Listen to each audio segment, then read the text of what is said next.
This is the Gate Academy. Welcome to the Gate Academy again. So this is our next lecture. This is our second lecture on the series of, the new syllabus added to the GATE examination. This is our second lecture in the series of the new syllabus added in the GATE examination of steam turbine and gas turbine, So again, I welcome you on behalf of the GATE Academy. Okay, so here what we are going to see. Firstly, let me describe something about myself. So as you can see on the screen, our topic is the steam turbine and gas turbine, and this is me, Uma Shankar Tripathi. My name is Uma Shankar Tripathi. I am currently a PhD scholar. From IIT Roorkee. PhD scholar in the sense you people generally call the PhD scholars as research scholars. So before that, I have completed my MTech from IIT Roorkee itself. Okay, IIT Roorkee itself, and I have 8 years of teaching experience. I have been teaching in the TGA from last 8 years, and I have been teaching across the various centers of the GATE Academy. As you know, the GATE Academy is having 50 plus centers across the India. As far as the GATE rank is concerned, my GATE marks and rank were,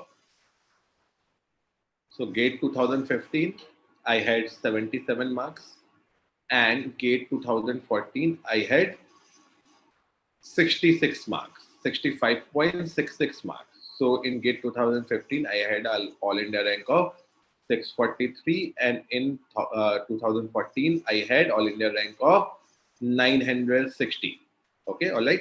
So this is a brief introduction about myself, because this is the second lecture of this series of steam and gas turbine. Okay, so what we have already covered before this lecture, you can find this lecture on the GATE Academy channel if you are directly watching this video.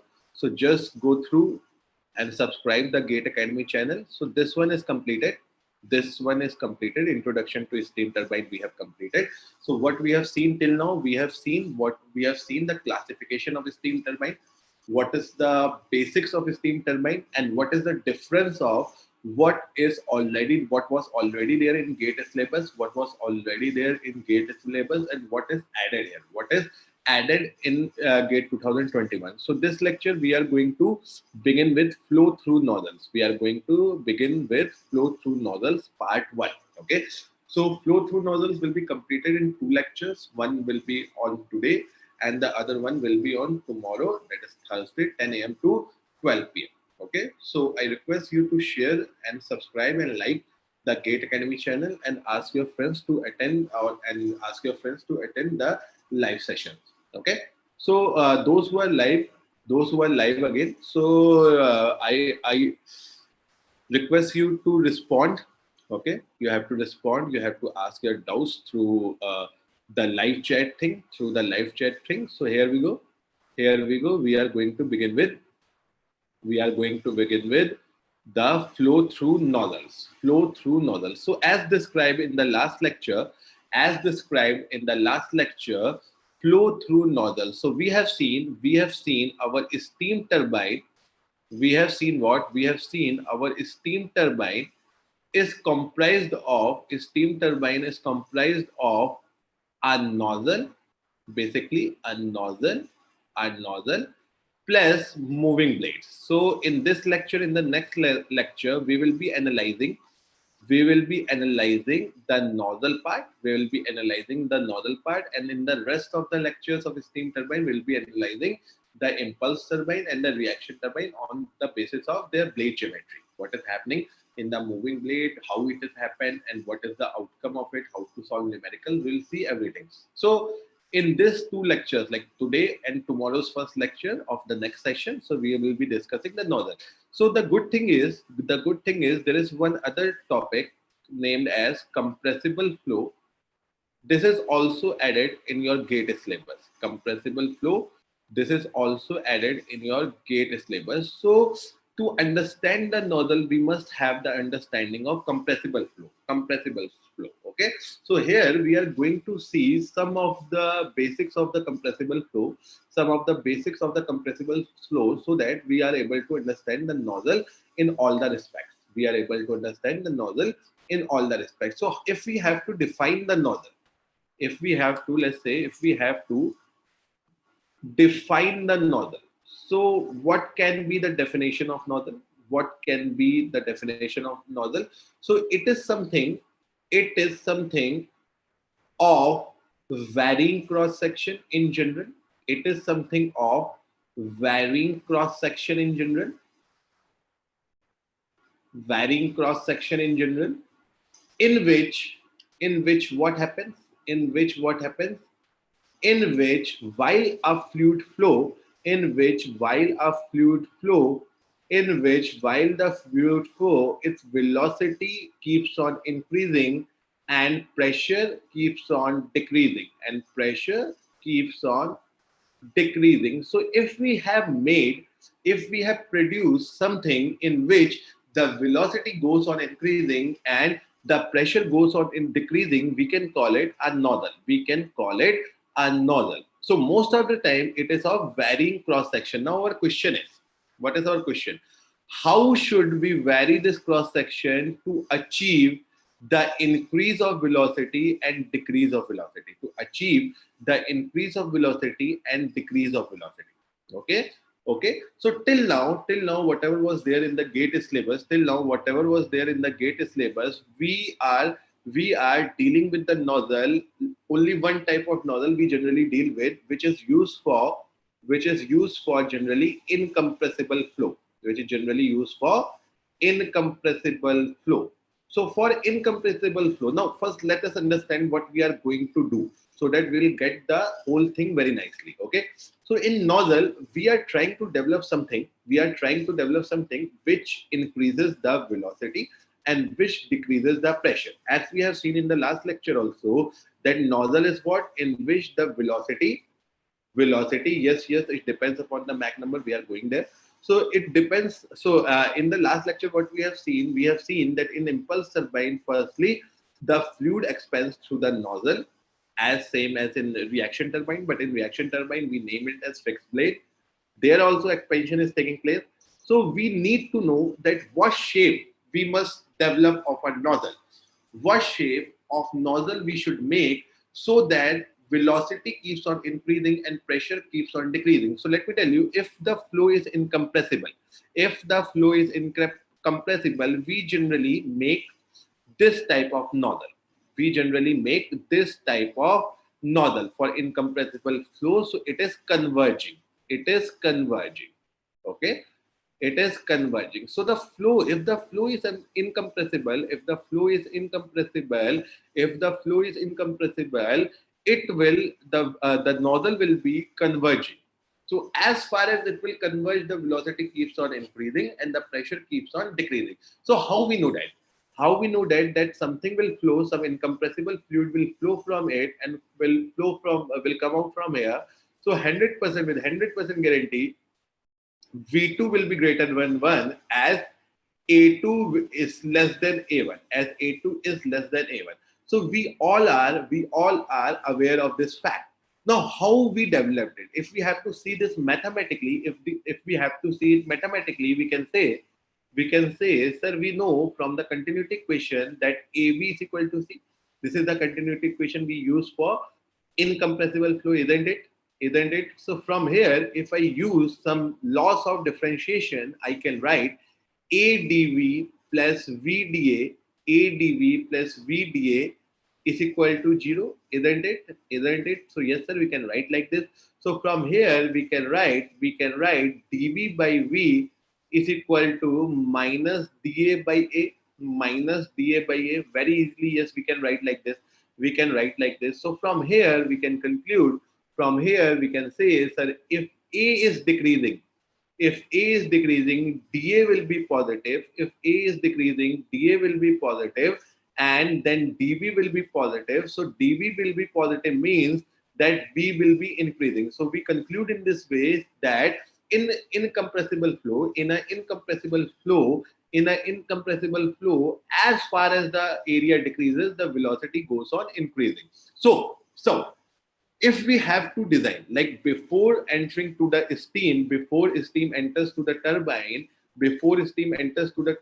if if it is incompressible, we have completed our topic. We can say directly that just go and make a converging section, apply continuity equation, just see what velocity you want at the entry of the moving blade. Make the area like that. You will have your thing done. But mind you, this is only for incompressible flow. And as we have seen in the last lecture too, what is our TS diagram of Rankine cycle? What is our TS diagram? Somewhat like this.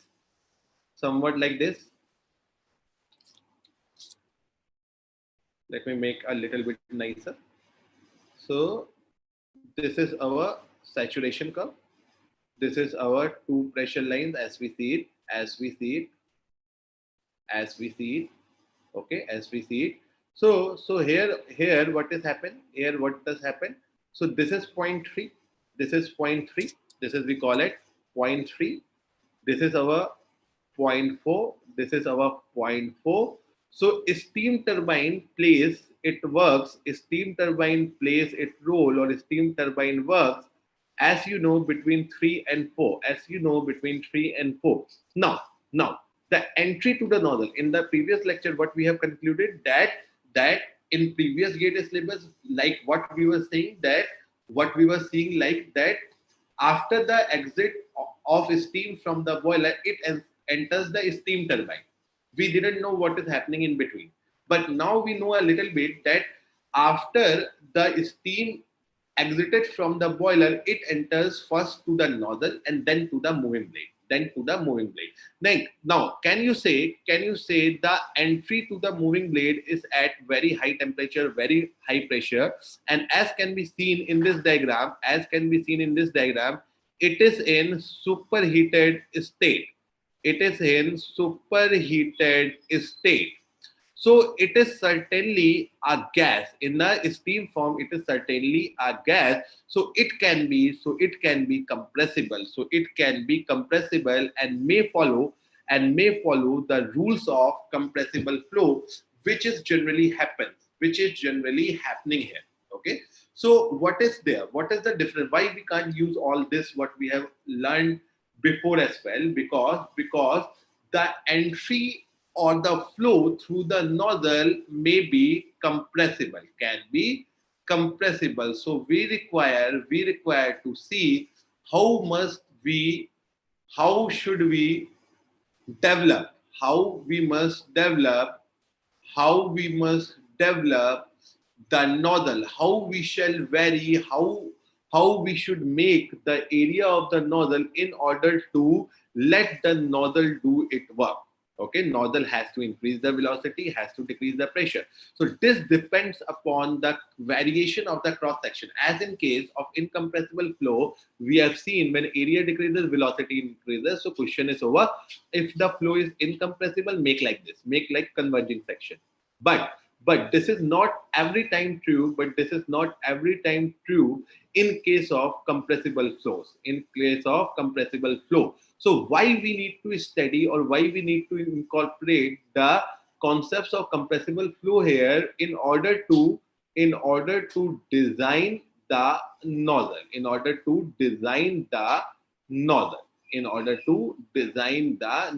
What shall be the changes of the cross section of the nozzle? So we must all study that. Then only we'll be able to understand the things which is happening in the nozzle. Is that clear? Or not? Is there any doubt in it? Why we are going to understand the compressible flow and how compressible flow is applicable in steam turbine, in the study of steam turbine as well. So as I said in the previous lecture also, that this is also added in the GATE syllabus by the name of compressible flow. Okay. So what is a compressible flow and what is an incompressible flow? So certainly compressible flow means what? In which density changes, density changes in which density changes are are significant. So the kind of flow, in which the changes of density are significant, we call it a compressible flow. And as all of you are aware mostly, that gases are generally compressible. What we can say, the gases are generally compressible. But there are two subjects. See, there are two subjects. One is fluid mechanics and one is thermodynamics. Okay. So gases are generally compressible, but in fluid mechanics sector, if I do not include the compressible flow, we generally consider them incompressible. Because during the flow, the changes of density is negligible. So whenever the changes of density is negligible, during the flow, we can comfortably consider it as incompressible flow. We can apply our concepts of Bernoulli equation, concepts of continuity equation, and solve. No problem in that. But the problem arises when the density changes are significant. So when we call a flow to be compressible, so we will call a flow compressible when the changes of densities during the flow of a gas is significant. Okay. So for that, what is the deciding criteria? The deciding criteria is the density part. If the changes in density are significant, we have to call it a compressible flow. If not, then we do not have to call it a compressible flow. So let's say, firstly, we must understand the velocity. To understand the compressible flow, the concept of the compressible flow, we must understand the velocity of sound. So why we should understand the velocity of sound here?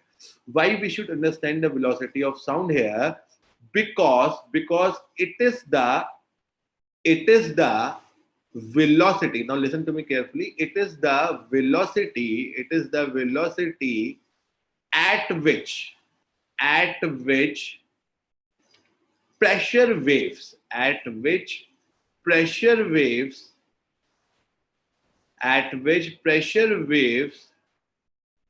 travel in a medium. So see what is happening. Now consider this. Now see, there is some fluid somewhere. Let's say we have a fluid somewhere. Okay, we have a fluid somewhere.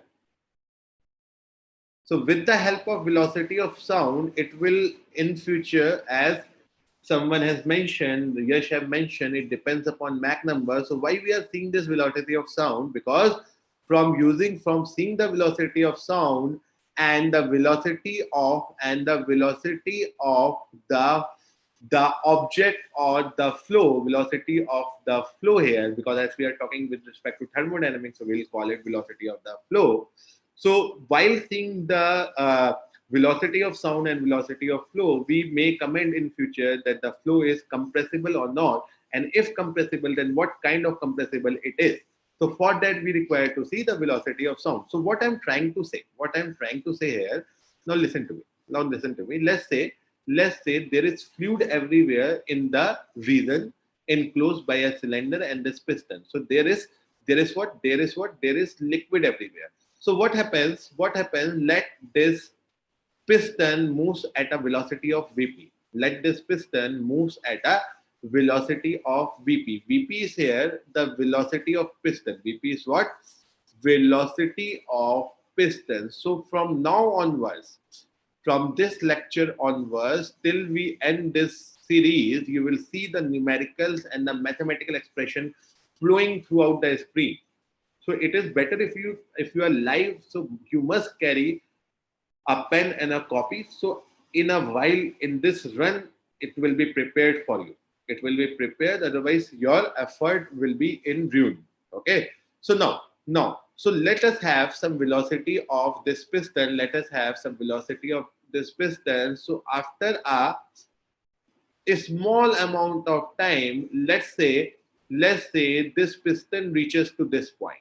This piston reaches to this point. This piston reaches to this point, let's say dx. So as the velocity is vp, so our dx will be vp dt. Hello Ankit, nice to see you again. Okay, so dx is equal to vp dt. Dx is equal to vp dt. Okay, so what is happening? Piston has moved to some distance. So there was fluid inside it. So what happened? There is some disturbance, isn't it? As the piston moves, it disturbs the stability of the fluid, isn't it? It has made some disturbance in the fluid. Yes or no? Yes or no, everyone? Yes or no? It has created some disturbance, isn't it? Now tell me yes or no. Yes or no? Yes or no? Okay. So it has created some disturbance. Means what? The pressure has changed, isn't it? It has moved. So certainly the pressure of the fluid inside has changed to some extent. So all of you must agree to it. Yes or no? It has changed to some extent. Now listen to me. Now listen to me very carefully. This is a very good concept. So if the fluid inside is incompressible, the pressure will be transmitted. Or let's not say incompressible or compressible.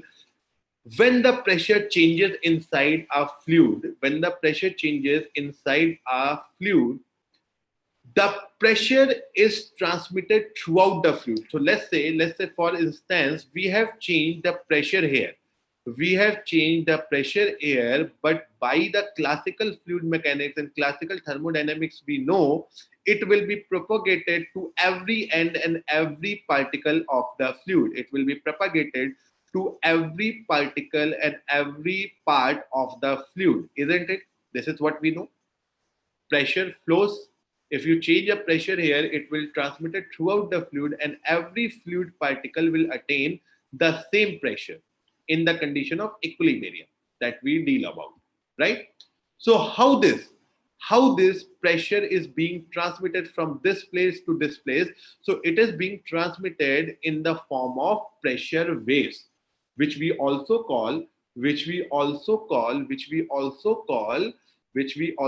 what? We also call elastic waves. Elastic wave, pressure waves are the same thing. Okay. So when we have changed the velocity, when we have moved this piston from a slight movement we have given to the piston, the pressure changed of the fluid, and it has to be transmitted throughout the fluid in the way of pressure waves, through pressure waves. So pressure waves will carry this pressure to every single component, every single particle of the fluid. So I think, is that clear? So what is the mode of transmission? Pressure wave is the mode of transmission. So what happens if the flow is incompressible? I am not writing anything. Just listen to me carefully. I am not going to write anything this time. It is already, I have taught in the compressible flow topic in the GATE Academy Hindi channel.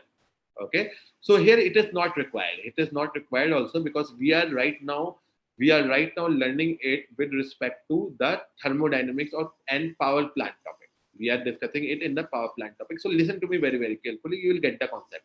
So the pressure is transmitted by means of pressure waves. So pressure waves are the carriers which transmit the pressure from this place to this place. Okay. So now, if the flow is incompressible, now see, if the flow is incompressible, people generally try to make this very, very difficult, but I will make it easy for you. So if it is compressible, this waves will flow will move at infinite speed. At infinite speed.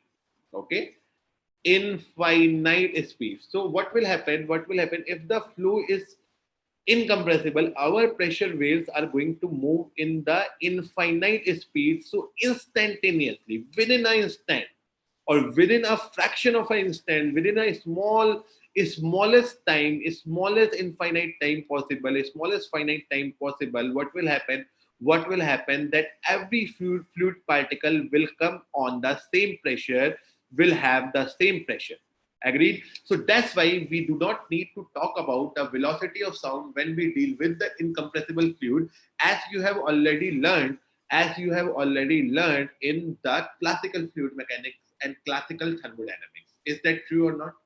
Okay. So in incompressible fluid, these waves do travel, but they travel at an infinitely large speed. So within a infinitely small time, it reaches everywhere, and we need not to talk about the velocity of sound. But what happen if the flow is compressible? What will happen? What will happen if the flow is compressible? What will happen if the flow is compressible? Okay, what will happen? This waves will move. This waves will move or propagate.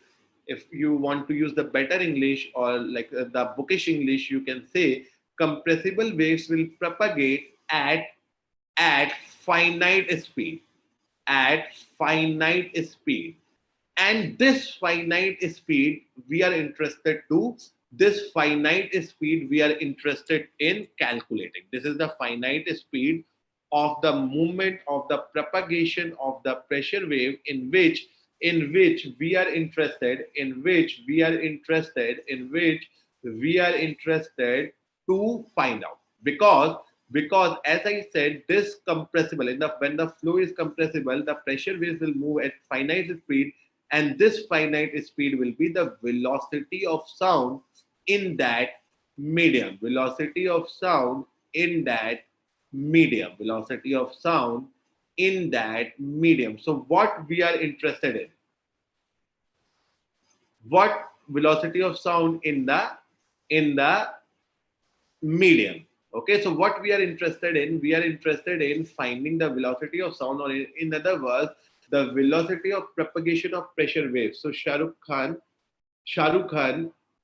you are asking me, are the relative speed between the waves and the pistons? No, we are not here concerned about the relative speed, because things are happening so fast.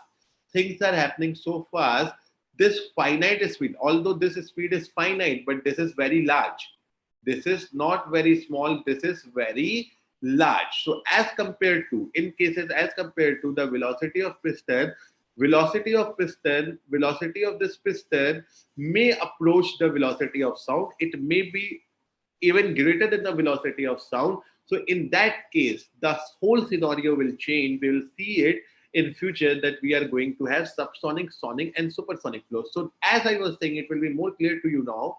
It will be even more clear to you now. As I was saying, when the transition between incompressible to compressible flow happens, when transition between compressible to incompressible flow happens, when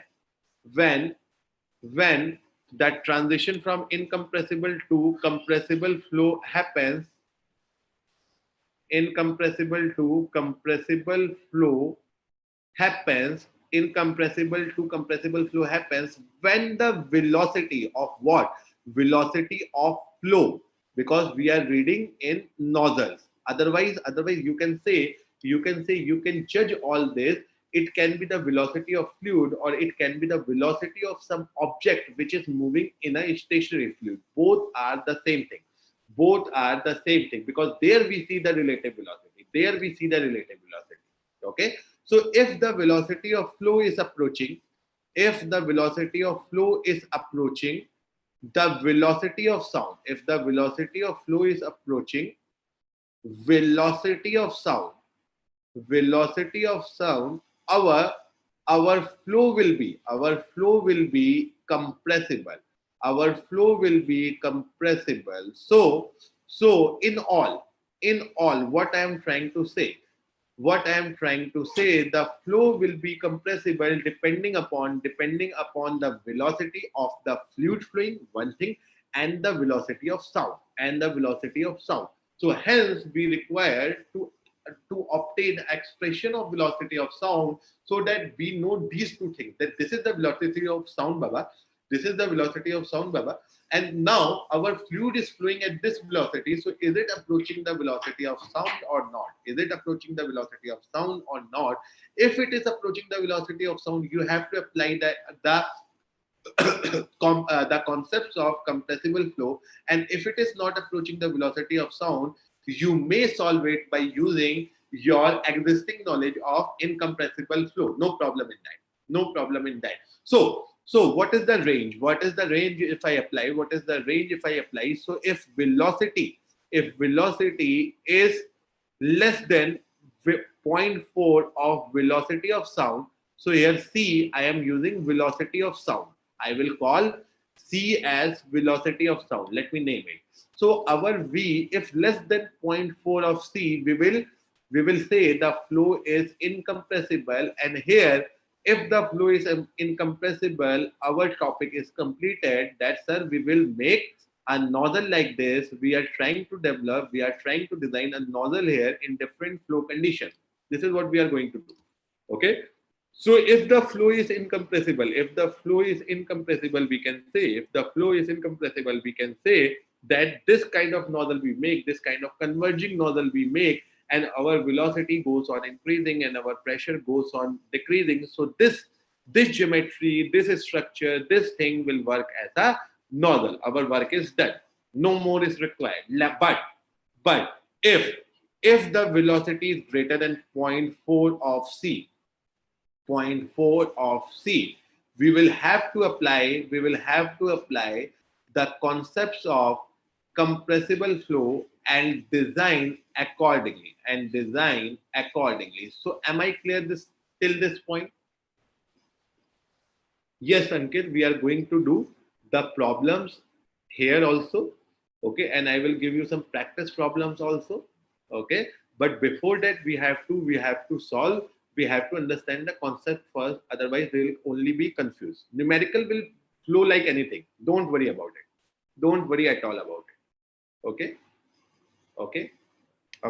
So here, are you able? Now my question to you is, up to this discussion, are you able to get the point that why we require compressible flow concepts here? Why we require to develop an expression of velocity of sound here? Okay, Shahrukh, you are confused with infinite speed, sir. Okay. So tell me one thing, Shahrukh. Do we ever spoken about the velocity of sound while studying traditional fluid mechanics or traditional thermodynamics? Answer me yes or no. It will be yes. It will be covered tomorrow, not today, because today we will be discussing so much of concepts. So tomorrow I will show you some problems. Okay, Shahrukh. So as I was talking to you, have you ever seen the concept of compressible flow in general fluid mechanics and general thermodynamics? So no. Why is it so? Because you are considering the flow to be compressible.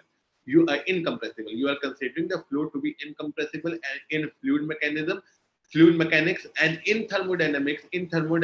As I told you in the previous lecture, what we did, we were seeing just the entry and the exit to the steam and the work we were obtaining.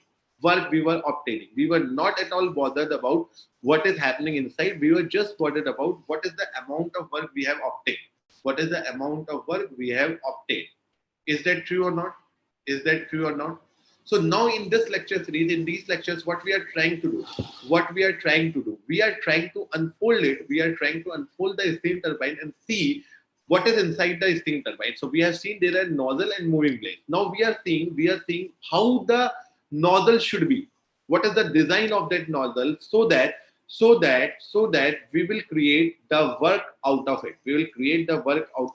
So if the entry to the nozzle is in the form of incompressible flow, we do not need to go to learn the concept of compressible flow because incompressible flow, because in incompressible flow what will happen when there is something changing, there is some change in the pressure at any point within the fluid, the pressure wave travels in the infinitely large speed and in an infinitely small time. Every fluid particle within the region, within the envelope reaches the same pressure and hence become in equilibrium. Yes or no? Yes or no? Got my point or not? So that is why in incompressible flow, we need not to talk about the velocity of sound. But here in compressible flow, if the flow is compressible, if the flow will compressible, the pressure wave do not travel with the infinitely large speed. So even the flow can match the speed of the sound or speed of the pressure wave. In incompressible flow, it is never possible. Let me frame this thing in another words. So in incompressible flow, since the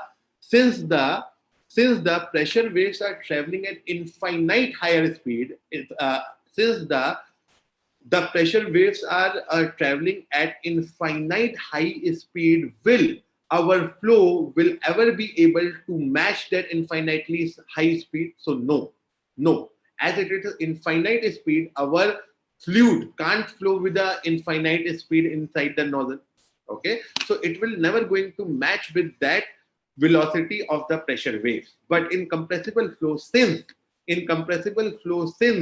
our pressure waves are traveling with the speed of sound, which is finite speed, even our flow can reach up to that speed, and then our whole thing will change, our whole concept will change, and it will follow in the lecture. Okay, what changes will be there will be followed in the lecture. So are you clear till this point? Every one of you clear till this point? Yes or no? Yes or no? Yash, Virendra, Ankit, Frozen, Sachin. Yes or no?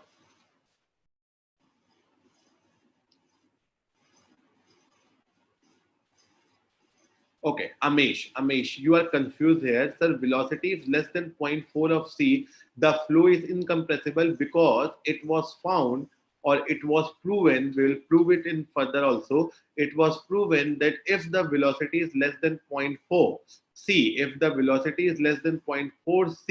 our changes in densities are negligible. So our fluid can be treated as incompressible. Got my point, beta? Yes or no? Got my point or not? Amesh, if the velocity is less than 0.4 c, it means that our density changes are negligible. Okay, this has been proven experimentally as well as mathematically. Okay, so got my point. Okay.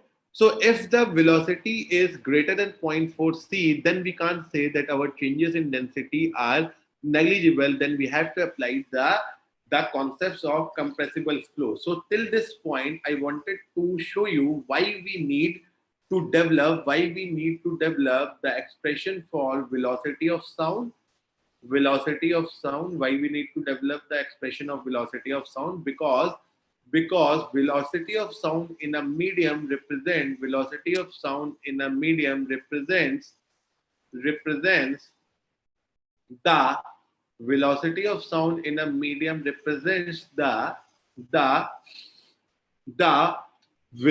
of pressure waves.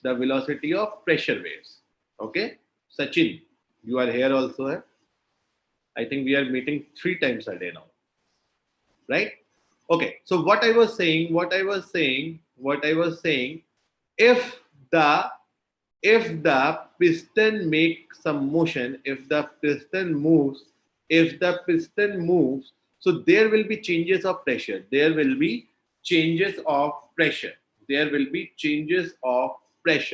So when the pressure changes, the whole fluid particles try to have that same pressure, and this is done.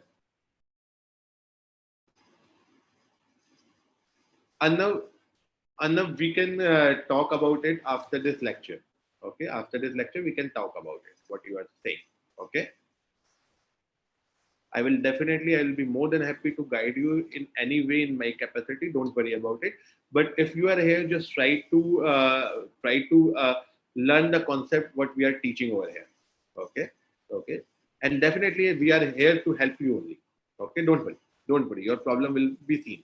Okay, so if the piston moves, there certainly be changes in the pressure. There certainly will be changes in the pressure, and this pressure will be transmitted in the form of pressure waves. So this green line is showing the pressure waves. So let's say in dt time, let's say in dt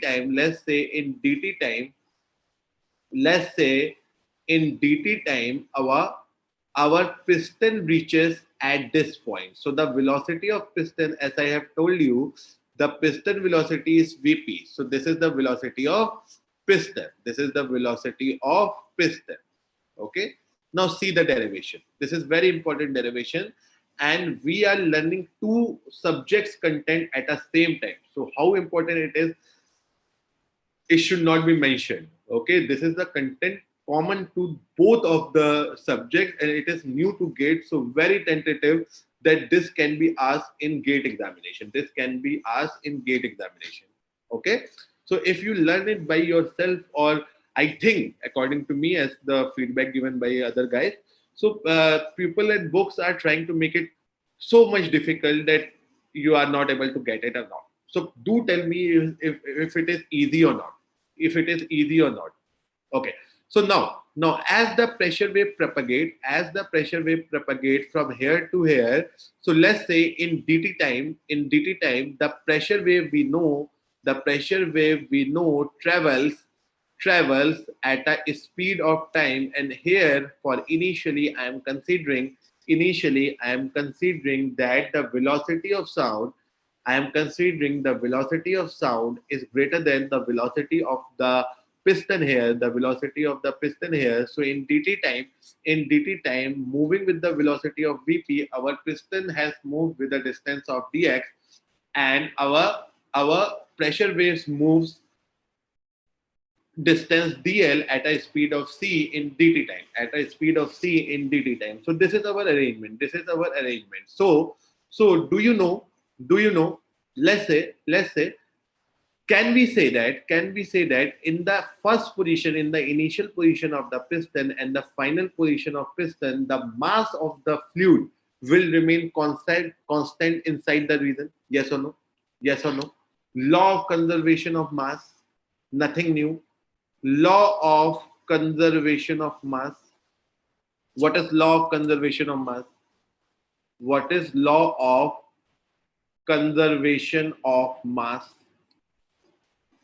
What is law of conservation of mass? So the law of conservation of mass is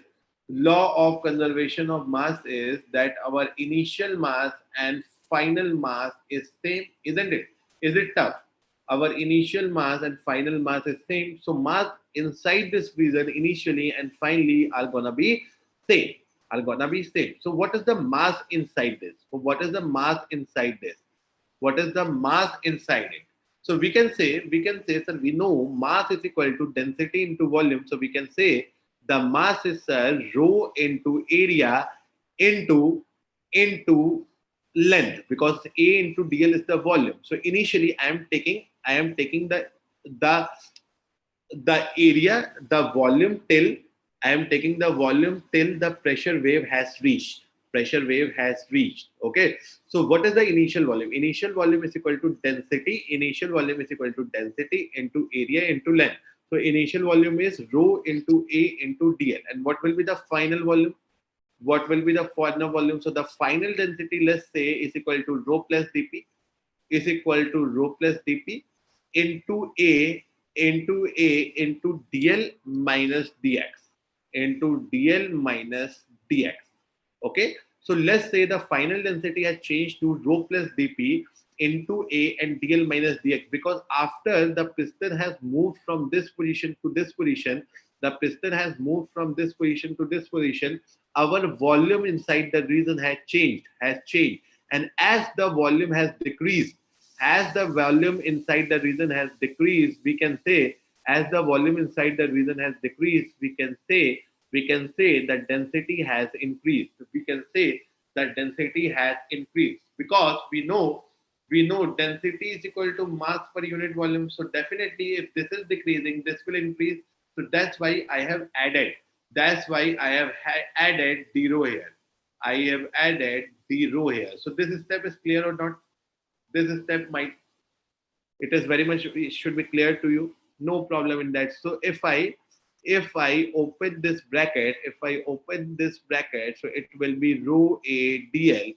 It will be rho A dl. It will be minus rho A dx minus rho A dx. Okay, minus rho A dx. And why I am using this A again? That is silly of mine. We can cut this A right here, right now. Okay. There is a song, huh? Right here, right now. So we can cut this A right here, right now, and then we can go expanding this relationship. So it will be rho dl here, minus rho dx plus d rho dl minus d rho dx. Okay. So from here we can say rho dl has been cancelled out. Rho dl has been cancelled out, and I can neglect this part. Here. See, I am neglecting this part here. Okay, I am neglecting this part here. Why I am neglecting this part? Because as comparison to, see, firstly, these are two differential quantities getting multiplied. So the product of differential quantities is very small, we know. So we are neglecting it. But with the same logic, you may say, so with this logic, you must neglect this also. But as I said, DL is what? DL is CDT and C is large. DL is CDT and C is large. So DL is very large as comparison to DX. So we cannot neglect it.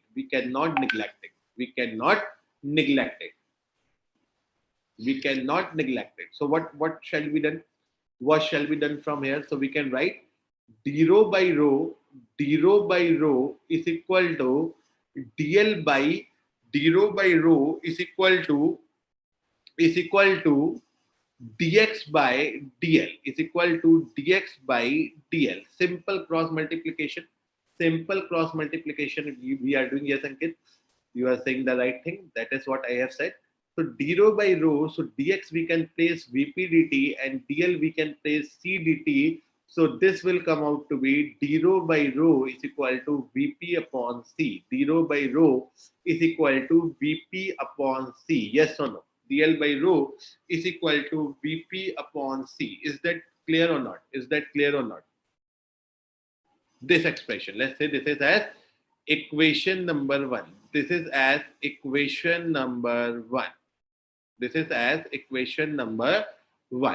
Got my point? Now there is one more equation.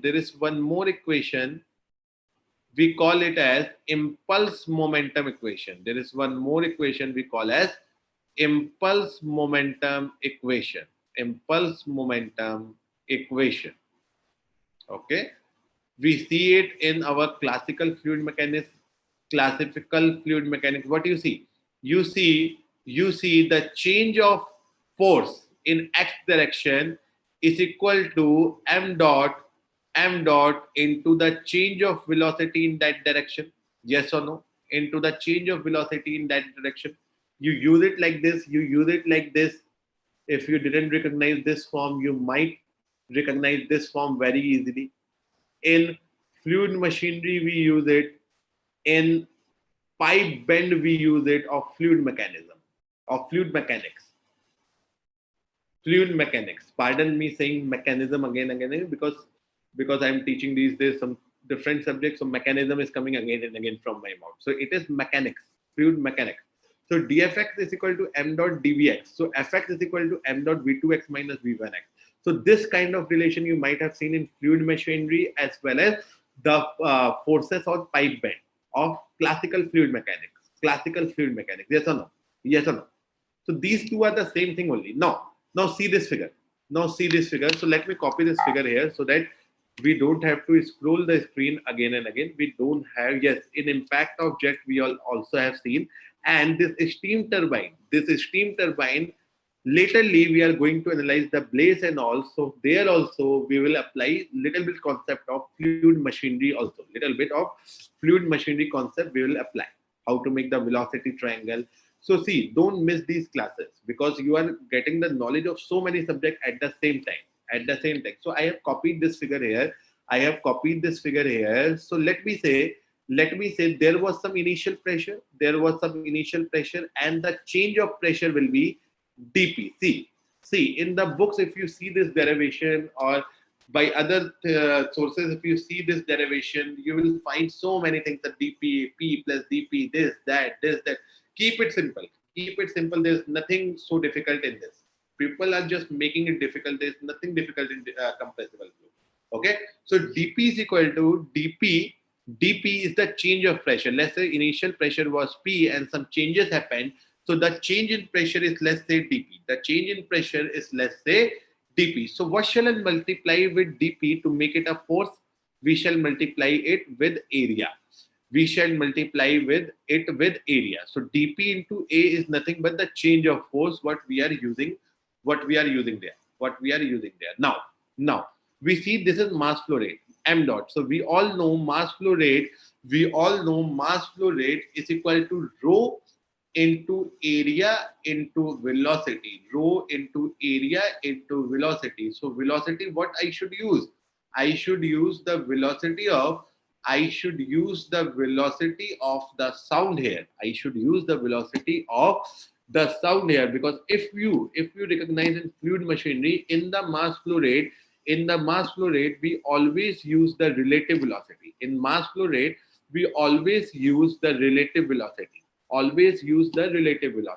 Okay, so here I am using rho a dl by dt, and in place of v2x I am using velocity of piston.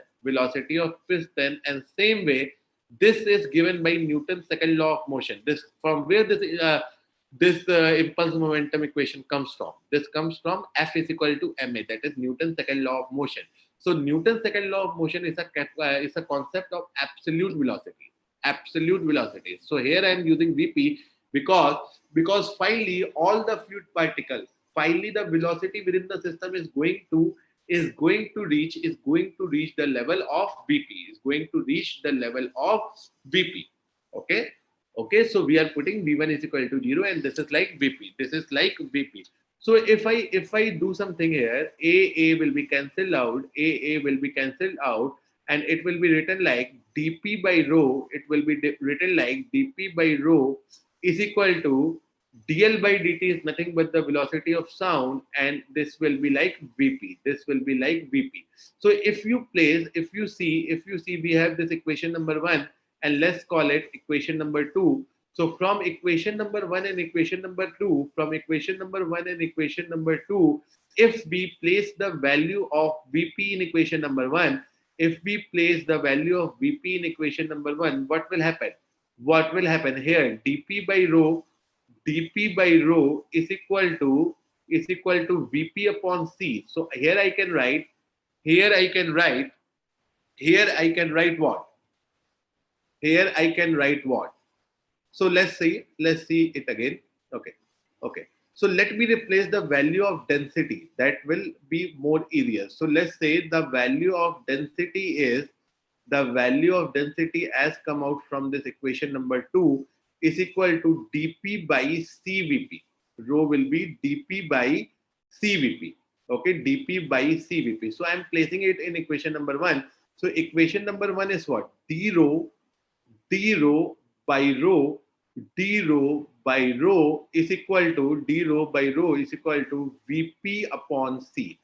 is equal to Vp upon C. This is our equation number 1, and from equation number 2, if I place it, so it will be like d rho is equal to dp by CVP. So this VP, this will become C square, and VP will come here and VP will come here. So this VP, we can cancel them out. And C will come out to be under root dp by d rho. C will come out to be under root dp by d rho. So here comes the expression of the velocity of sound. This is a very important formula for, especially for GATE 2021, because this is common in exactly 2 new editions of GATE examination. So I am highlighting this formula. So any formula which I highlight, consider it very, very important. So this is the expression for velocity of sound. This is the expression of velocity of sound. Is that clear or not? How we have developed this expression, velocity of sound? How we have developed this expression of velocity of sound? Is that clear or not? Yes or no? Tell me this. Yes or no? Is there any doubt? You can ask me.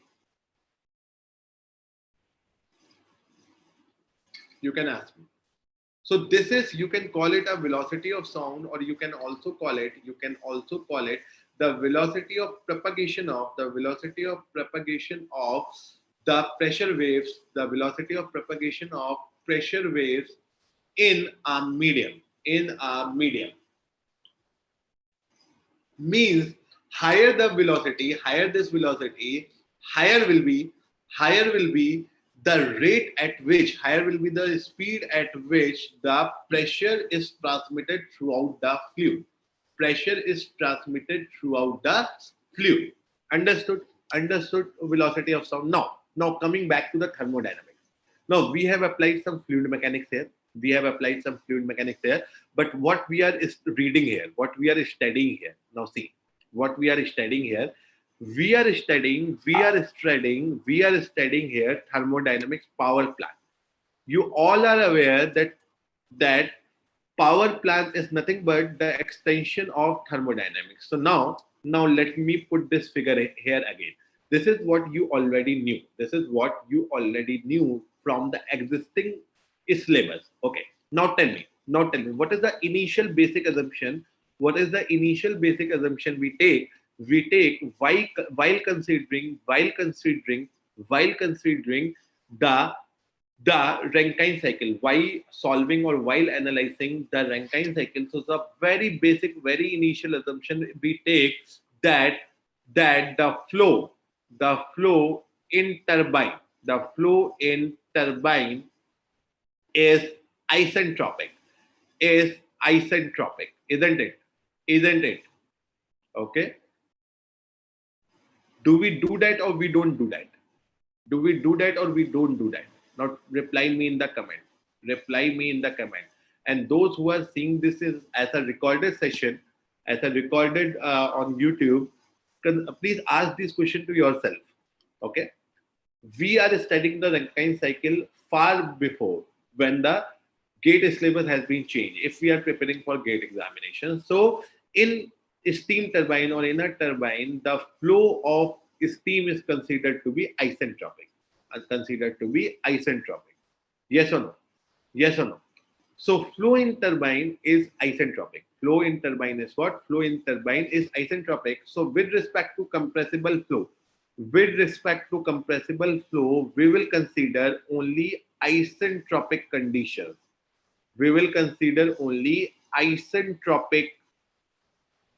Compressible flow or isentropic condition. We will talk everything in isentropic condition, because we are here to understand the steam turbine, and as we see in the steam turbine, the flow is isentropic. So we will analyze the isentropic conditions. We will analyze the isentropic isentropic conditions. We will study the compressible flow in isentropic conditions only. So if you want to prepare the compressible flow for fluid mechanics as well, just read about isothermal thing as well.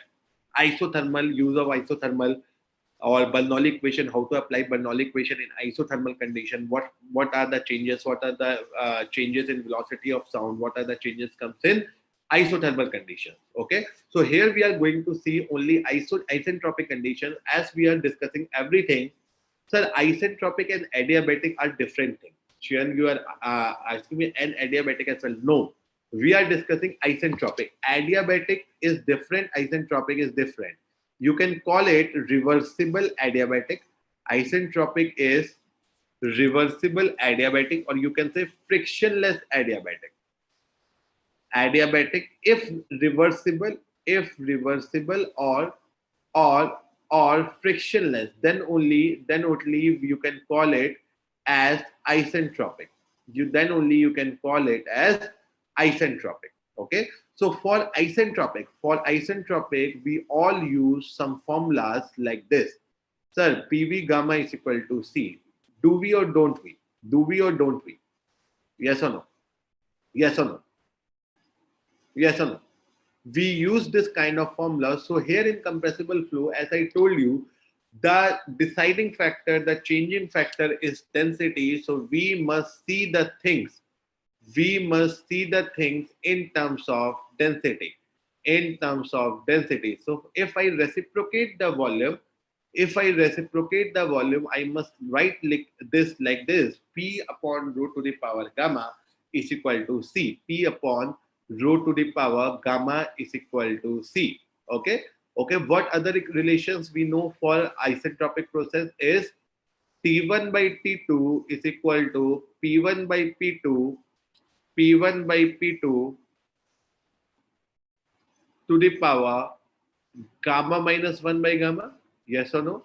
What other relations are there? T1 by T2 is equal to V2 by V1 to the power gamma minus 1 So it can be written in terms of density like this. It can also be written in terms of density like this, that we can write rho 1 upon rho 2 to the power gamma minus 1 to the power gamma minus 1. So these all formulas what I have written here can only be used when the process is isentropic. When the flow through nozzle is isentropic. Otherwise, we can't use them directly.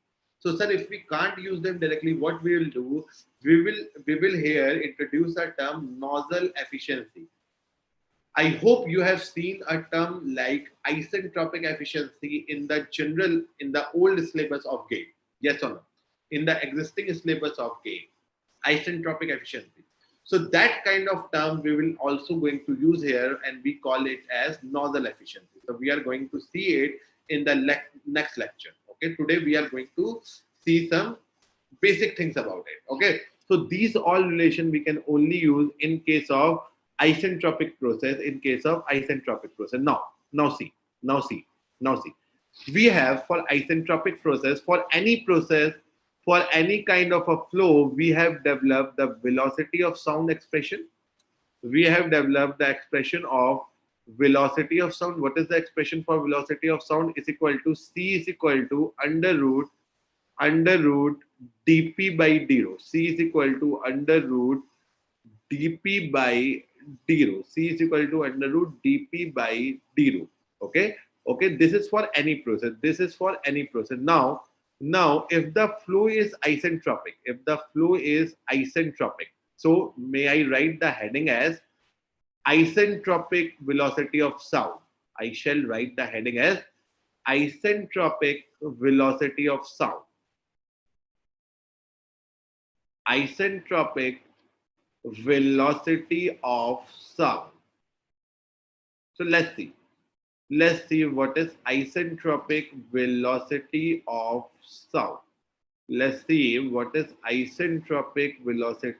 sound. So isentropic process, we know P upon rho to the power gamma is equal to C. P upon rho to the power gamma is equal to C. So from here we can write dp is equal to, I am sending rho to the power gamma with C. So we can write gamma rho to the power gamma minus 1, rho to the power gamma minus 1, gamma rho to the power gamma minus 1 d rho. Can we write like this? Can we write like this? Yes or no? Yes or no? Yes or no? Or I have made some mistake here. Okay. Let me do it again. Let me do it again. So how do we do the differentiation here? What we can do, we can leave the rho to the power gamma part. We can leave the rho to the power gamma part, and we can have the dp. We can have the dp.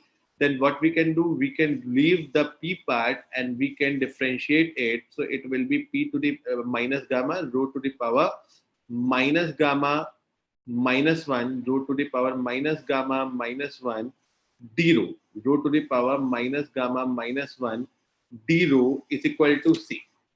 P to the power gamma is equal to C. So we can write like this. We can write like this. Yes or no? Yes or no? Yes or no? Or or we can write like 0 here because it is C. Because it is C. Okay.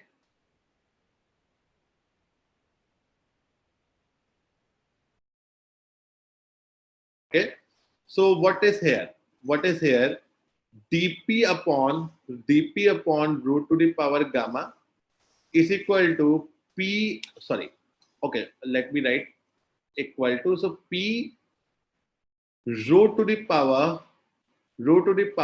gamma into rho to the power gamma into rho. I have just used minus gamma minus 1. So I just have separated them. I just have separated them d rho. I just have separated them d rho. Okay, I just have separated them as d rho. Okay, I just have separated them as d rho. So we can cancel this out. We can cancel this out, and we can write dp by d rho. We can write dp by d rho is equal to p upon rho. Can we or can't we? Yes or no? Is that clear or not? We can write dp by d rho. We can write it as dp by d rho. Is that clear or not? Is that clear or not? So we have done nothing. We just have used our existing knowledge. We just have used our existing knowledge of it. We just have used our existing knowledge of it, and develop the expression and develop the expression. Okay, as you can see on your screen, dp by d rho is equal to p upon rho is equal to p upon rho, and I left this gamma thing. Okay, so I am adding it. This gamma I left. This gamma minus gamma I left to right. So at the other side, so gamma will be left. So what we can see, dp by d rho is equal to gamma p by rho is equal to gamma p by rho. Now replacing this in the velocity of sound formula. So velocity of sound is what? C is equal to dp by d rho under root dp by d rho. So what we can write? What we can write? We can write dp by d rho is equal to gamma p by rho is equal to gamma p by rho is equal to gamma p by rho, and here comes the velocity of sound. Here comes the expression of velocity of sound in isentropic condition. Velocity of sound in isentropic condition. In isentropic condition. So this is an important formula. This is an important formula that is to be used in future as well. That is to be used in future respect as well. And we also know, we have heard this name as ideal gas. As ideal gas, because we are using these relations. These relations are valid in thermodynamics. If you follow the TDS relations, so these relations are valid for ideal gas.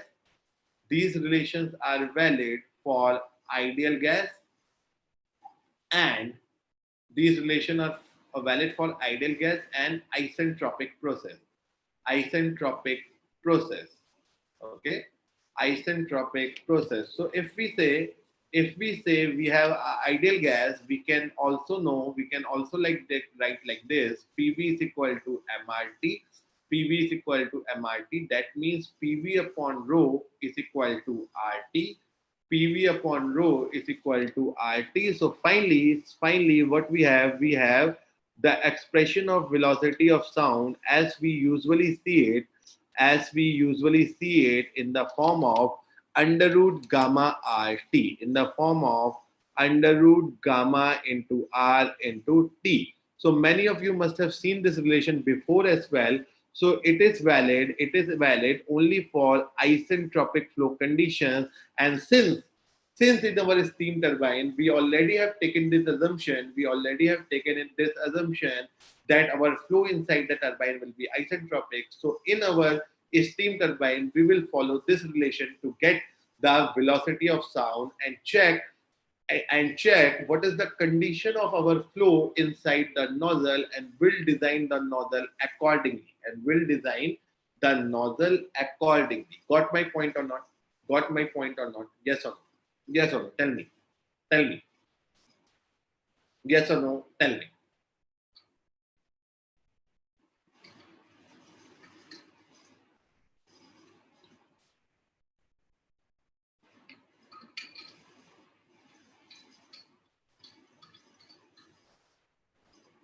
So I hope all of you are aware of what gamma is. Are you aware about gamma? Yes or no? Are you aware about this gamma? Yes or no? Yes, Ankit. Here we are considering the steam as an ideal gas, but later on, we will change the value of this gamma. So this gamma is what? This gamma is the ratio of Cp and Cv. This gamma is ratio of Cp and Cv, and the gamma value we are going to use is 1.3 for superheated steam, because as you have seen, we are entering. Now there is a scope of doubt here. I'll tell you. And superheated steam, we call it superheated steam because we have seen from the TS diagram, the entry to the nozzle is in superheated state. So for superheated steam, we are going to take gamma is equal to 1.3. And for dry saturated steam, now see, for dry saturated means what? If the entry to the nozzle is at the saturated vapor or saturated steam curve. Okay? Right, all right. So this gamma is 1.4, as we know. This gamma is 1.4 for air. Now here comes the scope of confusion. Now some of you might be confused, sir. You have developed this relation by considering you have developed this equation by considering it as ideal gas, and now you are saying we will going to be changing the value of gamma. We are going to be changing the value of gamma. Now listen to me. We have developed these things. Considering something assumptions, and later on we are going to see a term known as nozzle efficiency. Because what actually, if you are saying that this is actually wrong, then my dear friend, this is also wrong, that the flow inside the nozzle is completely isentropic. Is it possible? It is not possible. So in actual condition, it is not frictionless, not isentropic. So it is practically adiabatic. So to compensate for these assumptions, we use some word like nozzle efficiency. We use some word like nozzle efficiency. We use some word like isentropic efficiency. So every deviation from the practicality will be dealt with by using some factor, later on in our study. But for this purpose, for derivation purpose, for getting The expression of velocity of sound, we are considering all this. Is that clear or not? Is that clear or not? Is that clear or not till this point? How to develop the expression of velocity of sound, as well as how to use it, in different conditions. How to use it in different conditions. Yes or no? Yes or no? Yes or no? So later when we develop some more expression, you will be able to get it even more rightly. But now, for in order to, in sake of your doubt handling, in sake of clearing your doubt, I'm telling you one thing: whatever is in deviation with the practicality will be dealt by incorporating some constant. Frozen rays, you have to remember superheated stream, dye-saturated stream, and air. It might be given, might not be given. But to be on safer side, what we can do? Can we control the question which is going to be asked in gate examination? We can't control that. What we can control? We can control our labor. We can control our labor, so we are going to do that. So Ankit, why n values are different, as you said, 1.3, 1.135. So in the bracket you can also see I have written superheated stream and dry saturated stream. Now tell me one thing: the value of gamma is for air is 1.4, for monoatomic gases like helium, and all, is 1.667. So do the value of gamma is same for all the things, No, it is not same. Yes or no, Ankit? No, it is not same. That is why I have written here the value of gamma for superheated steam and dry saturated steam. Ankit, I am answering you, Vita. Okay. So we have developed the expression of this velocity of sound. And we are going to use it in future. So here comes one more important concept. Ankit, you got it or not? You have got it or not? Tell me that. Sir, it is steam at both condition, but it is different at steam at different condition. What is dry saturated steam? Now you are getting confused. See. Now let me take you to this diagram. Okay. So here what you call, this is a TS diagram. So this is state point 3. This state point 3 is superheated steam. We call it superheated steam. But if the entry to the turbine is at this point where I am marking it from red dot, it will be called as dry saturated steam. And for both, the value of gamma is different. And there we do not call it gamma as well, we call it K. But here, as I have used the term gamma, I am continuing with it. Otherwise, if you are having any doubt, or anybody is having any doubt with the value of gamma, you can use another exponent named it as K. But that is not required actually. Yeah, chair. It is superheated steam and it is dry saturated steam. So both steams are at different conditions. So their gamma is different. Got my point or not? Yeah, chair. That is what I am trying to explain. Okay, got it or not? Ankit. Okay. So I hope this doubt is cleared. This doubt of yours is cleared. All right. So let me move further. So we have seen one more thing. Bulk modulus. While studying, Ankit, aren't you satisfied with the doubt? Is there anything else I can help you out with? So you have seen this bulk modulus, right or not? We have seen this bulk modulus in classical fluid mechanics and strength of material. So what do this K signify? This represents as the change of pressure, upon dv by v. Yes or no? In fluid mechanics, you might have seen this expression in the properties of fluid part. Ankit, you got your answer. If still there is anything I can help with. Okay. Okay. So dp upon minus dv by v it is. dp upon minus dv by v it is. So we can say mass is equal to density into volume. We all know this. Mass is equal to density into volume. We all know this. Okay. So for constant mass, if I differentiate it, it will be rho dv plus v d rho is equal to 0. Rho dv plus v d rho is equal to 0. So from here we can write minus dv by v is equal to d rho by rho Yes or no? Yes or no? So from here I can write that dp upon minus dv by v is equal to d rho dp upon d rho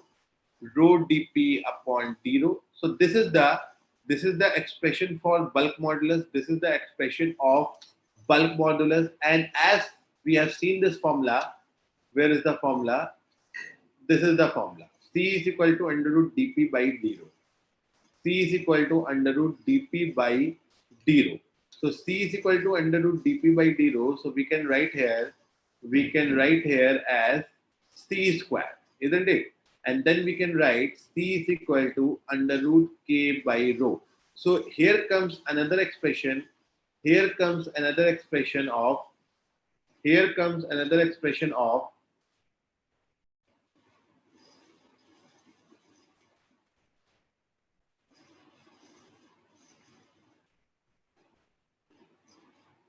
here C is equal to under root k by rho.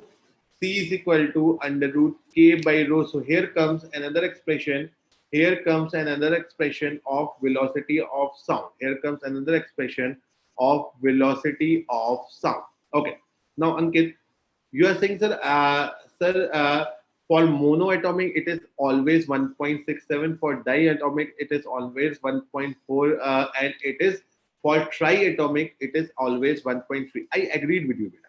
I agreed with you. You are not saying anything wrong. Okay. But steam is different. Steam is different. For the case of steam we have steam. When we deal with steam, the cases are different.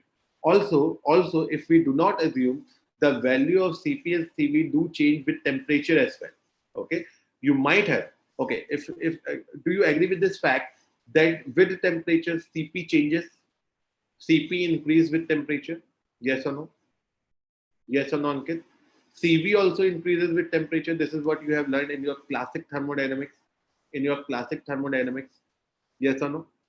Yes or no? Okay. So Cp and Cv changes with temperature, but we consider they are not changing in air standard assumptions. What are the air standard assumptions? Air standard assumptions are that the value of Cp and Cv do not change with temperature, and hence gamma do not change. But in case of steam beta, there is a lot of temperature difference. Here, as you can see. So here, Cp and Cv with the changes of state, Cp, Cv changes, and hence gamma changes. Okay. So you can find it by yourself also. No problem in that. Okay. So C is equal to under root k by rho. C is equal to what? Under root k by rho. So we have developed one more expression. For the velocity of sound. So as you have seen, we have developed some expressions for velocity of sound. So I am writing them one by one. So for using this expression, under root dp by d rho, for using this expression, what assumption do you require? What kind of flow there should be? What assumption do you require? So For isentropic, for isothermal, for polytropic, for anything you can use this relation. For this, for using this, gamma P by rho, which is later we have replaced with under root gamma RT, under root gamma RT. This is only to be used for isentropic flow. This is only to be used for isentropic. Isentropic. Okay. And this C is equal to, Ankit, you are saying if K is replaced by tau is shear velocity in FM. Yeah. Okay. Okay. So this C is also under root K by rho, where K is the bulk modulus and rho is the density. Rho is the density. So these all formulas we have developed for velocity of sound. For velocity of sound. So here also we can say, let us now introduce another important term in the history of the compressible flow is Mach number. Okay. So what is Mach number? So Mach number is as we represented, Mach number is the ratio of inertia force to ratio of elastic force, and in this is in under root. So our Mach number is nothing but the ratio of inertia force to ratio of elastic force. So you might have seen the dimensional analysis in our classical fluid mechanics. Yes or no? In our classical fluid mechanics, you have seen, you must have seen a topic named as the dimensional analysis. Is that true or not? Yes or no, Ankit? And Rajneesh is there. Virender is there. Frozen is there. Chen. Yes or no? So in dimensional analysis, what we have seen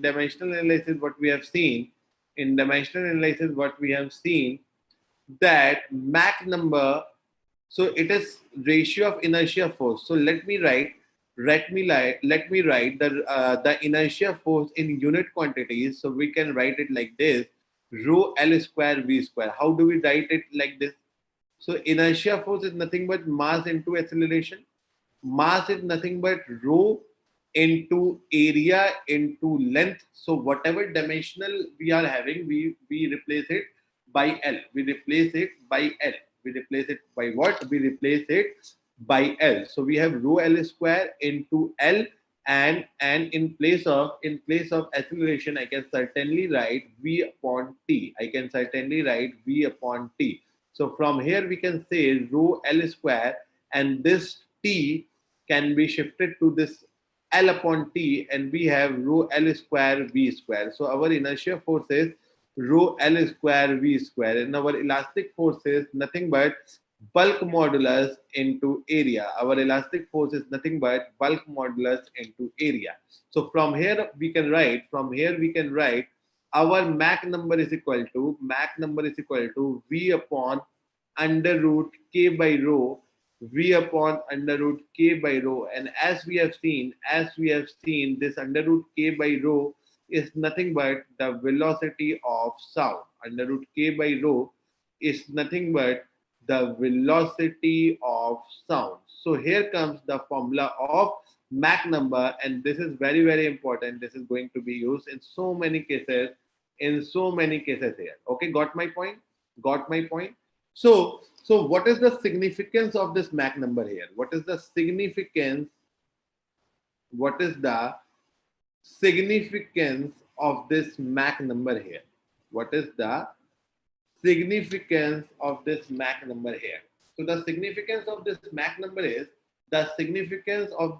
number is, firstly, it is used in dynamic similarity. That significance we see in fluid mechanics. Okay, in fluid mechanics, it is used to establish dynamic similarity between between the conditions where the elastic force is dominating, between the conditions where elastic force is a dominating force with the inertia force, with the inertia force. Okay, now with respect to the nozzles, this is the deciding criteria that how the flow is happening inside the nozzle, and according to that we have to select the cross section or the shape of the nozzle. We have to select the cross section or the shape of the nozzle. So what is the significance of it? So if Mach number is less than zero point 0.4, if Mach number is less than 0.4, the flow is incompressible. The flow is incompressible. Okay. If the Mach number is greater than 0.4, if the Mach number is, let's say, greater than 0.4, but less than 1, we call it as subsonic flow, which is a compressible kind of flow. We call it a subsonic flow. Okay. If m is exactly equal to 1, we will call it as sonic flow, because at this condition, the velocity of fluid will be exactly equal to the velocity of sound. That means the velocity of propagation of pressure waves, the velocity of propagation of pressure waves. Okay. So if m, the value of m is greater than 1, we call it as supersonic flow. We call it as supersonic flow. For designing of nozzle purpose, we will consider this. What we will consider that if the Mach number is less than 1, we will treat it as subsonic. If the Mach number is exactly equal to 1, we will treat it as sonic. And if the Mach number is greater than 1, we will treat it as supersonic. We are going to treat it as supersonic. Got my point or not? Okay. But here you go. For objective point of view, we must know all this. This is for numerical point of view. But if one number question is asked, so there is not only subsonic, sonic, and supersonic flow. We have this kind of classification that when Mach number is from 1 to 3, we call it as supersonic. Okay. If Mach number is greater than 4, we call it as hypersonic. Ankit, I think you got your answer now. Mach number is greater than 4, we call it as hypersonic. Okay. If Mach number is very near to, 1 but not 1, if Mach number is very near to 1 but not exactly 1, very near to 1 but not exactly 1, we call it as transonic. Flow. So this can be asked in one number objective question in an examination. Okay. What is supersonic, hypersonic, transonic? But we are not going to include it.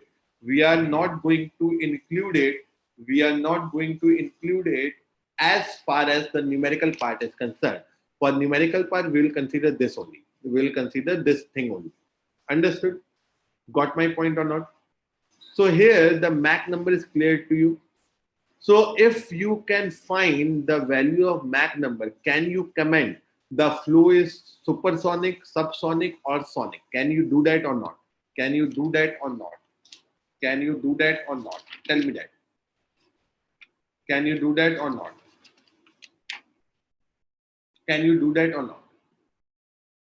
Okay, you can do that. You can absolutely do that. Charger. You can absolutely do that. Okay. So if everything is clear till this point, okay, frozen rays, we have velocity, then we can do. So we have to find the velocity, and we'll see how we can find the velocity. Okay, we can find the velocity. Now, if you have understood all the things which has been taught till now, say yes in the chat. So yes in the chat. Say yes in the chat. Is it easy till now? Anything which is looking very tough? Vrinder, Mach cone, we are not going to discuss here because that is a part of strictly in fluid mechanics. Okay. So if you want to know about the Mach cone thing, see, I am not here teaching the compressible flow. I am here teaching the part of compressible flow that is related with the thermodynamics and that could be used, that is to be used in the steam turbines. If you want to understand the Mach code, you can go and subscribe the Gate Academy Hindi channel as well. I hope all of you, all of you, all of you, all of you also subscribe the Gate Academy English channel so that you get the notification of this new series. See, our motive is what? Our motive is what? As I was telling you in the last lecture also, we are not here to waste your time. Okay, that's why anybody who will see this whole video of 2 hours, they will find that in 2 hours we have spoken 99% of time only about this technical thing. We have not, we are not deviating anything. We are not talking about how to get achieve good marks in gate, this, that. We are not trying to talk all these things. We are here, as we have written in the heading, written in the heading, that we are covering here the new syllabus. So we are only doing that. We are only doing that here. Okay. So Ankit, you are saying that the RDO developed hypersonic technology demonstrator. I can relate it now. Very good. Very good. Okay. Okay. Now see, let us move further. Let us move further. So now here, to move further, we have some idea of the compressible flow. We have the ability, we have the capability now to judge whether the flow going inside the nozzle is subsonic, supersonic, or sonic, or incompressible. Do we have it or not? So you already have said that yes, we have the capability. We have the capability of judging that. We have the capability of judging it. Now, to move further nearer to the nozzle, to understanding the nozzle, we need to understand this also. We need to understand this also. Stagnation properties. Stagnation property.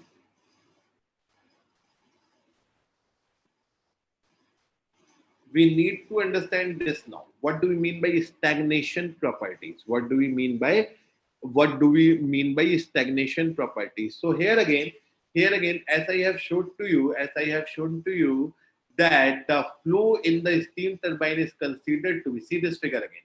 That is why this figure is very important. In the previous lecture, I have just mentioned about this figure. I didn't explain it. Okay, and neither I'm going to do it any further lecture. Okay, because as I am considering you know all these things already. Okay, so now this TS diagram as you are seeing is this TS diagram as you are seeing this TS diagram as you are seeing, you can see the flow in turbine is isentropic. We already have made this assumption that the flow is going to be isentropic. So whatever we are going to see, we are going to see in isentropic conditions. So can I write here isentropic stagnation properties? Isentropic stagnation properties. Yes, I can write it or not. I can write it or not. Yes, we can write it. We can write it. So now in classical thermodynamics, you must have seen this equation: is steady flow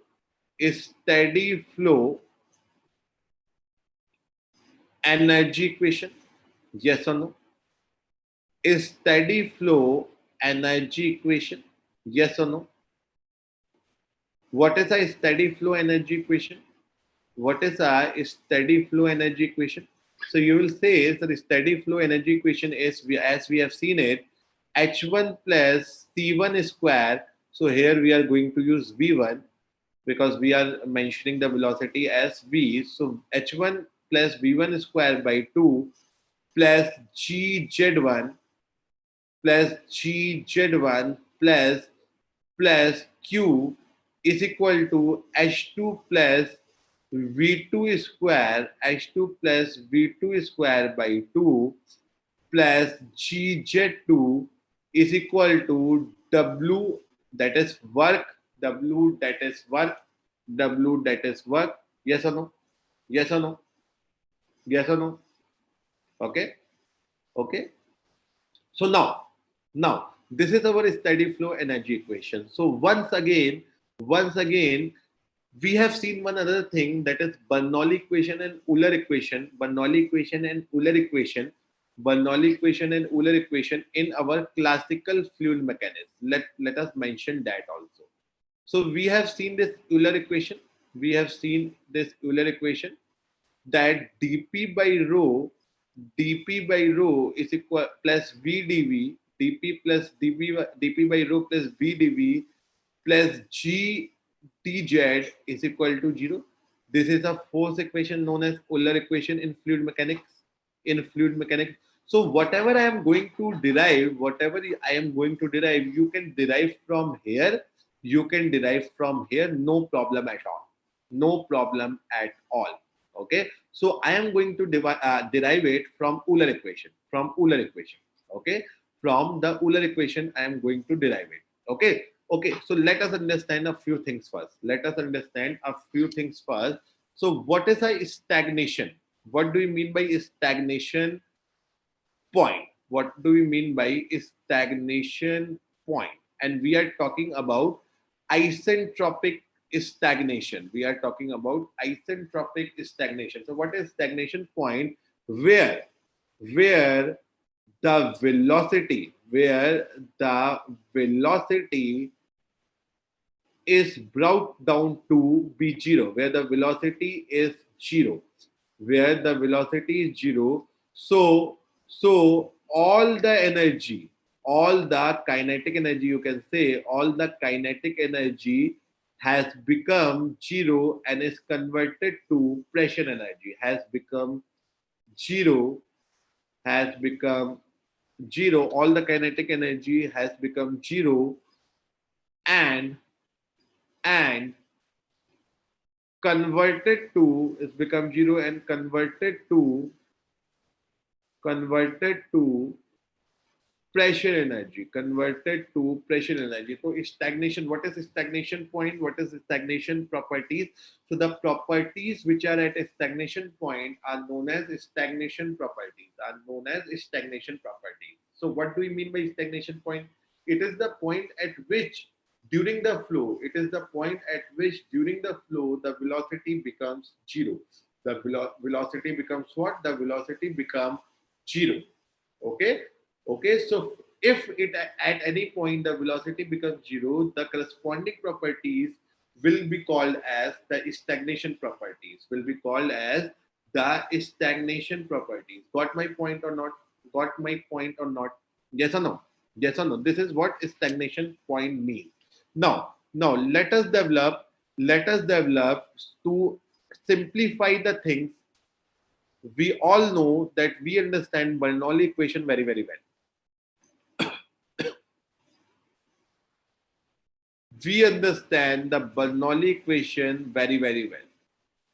I can do it with steady flow energy equation as well, no problem. If you see any book of power plant like PK Naga or anyone, they have solved it with steady flow energy equation. Okay, but I am here going to solve it with Euler equation. So Bernoulli equation, as we see it, we know it is developed by integrating.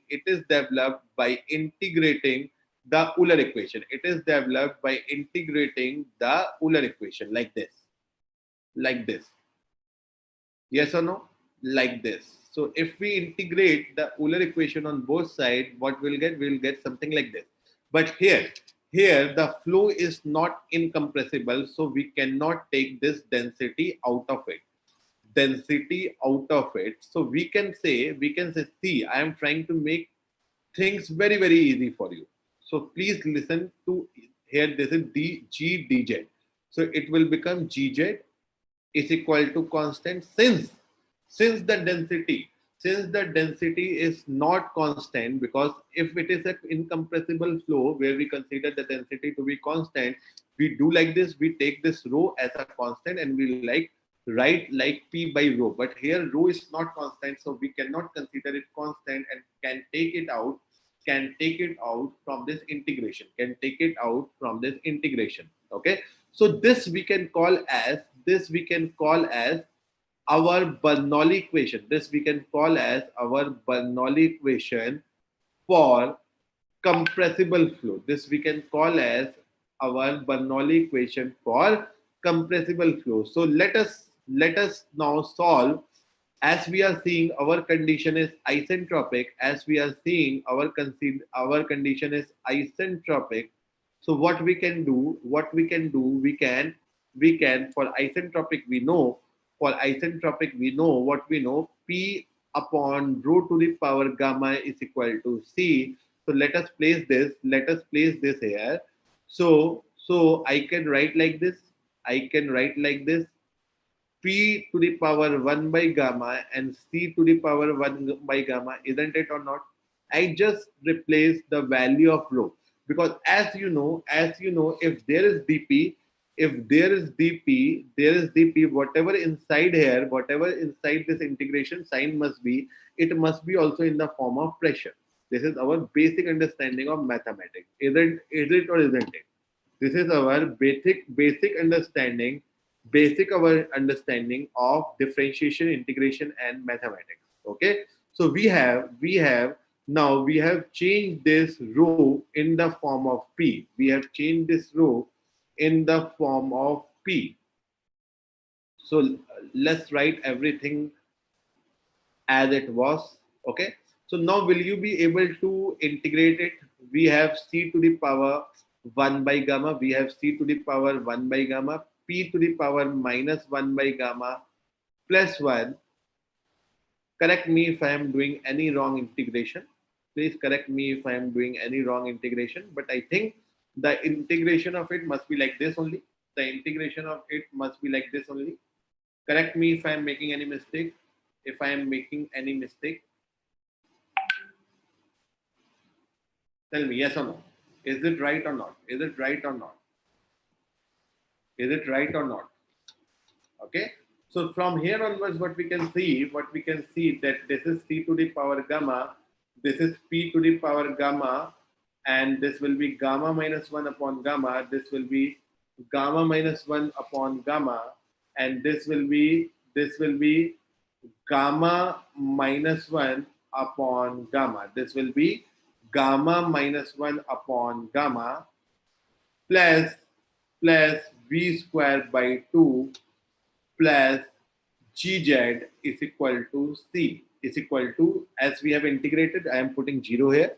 So you put it as C because we have already have it integrated. So we can put C here. We can put C here. Okay, all right. So now 1 by C. So C we know is what? P rho to the power gamma. P rho to the power gamma. Okay, so I am placing the value of C here. So C is P rho to the power gamma. This is 1 to the power gamma. P to the power gamma minus 1 by gamma. P to the power gamma minus 1 to the power gamma. P to the power gamma minus 1 to the power gamma upon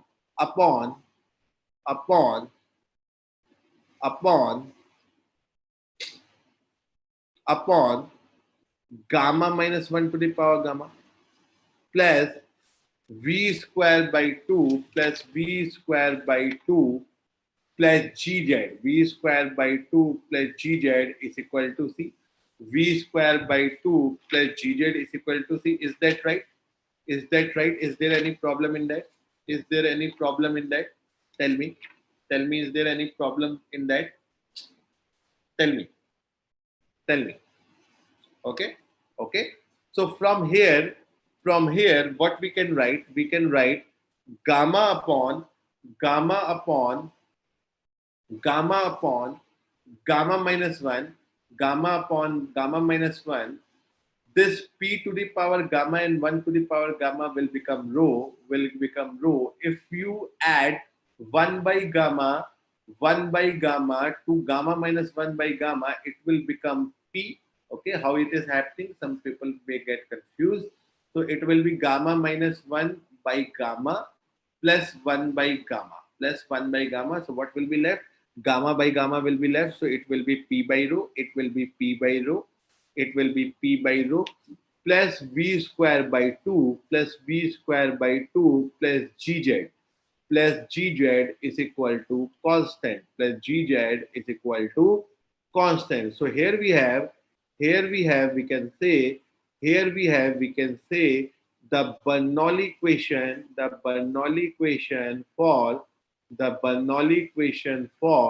the isentropic flow, for the isentropic compressible flow, Is that fine or not? Is this fine or not? Tell me.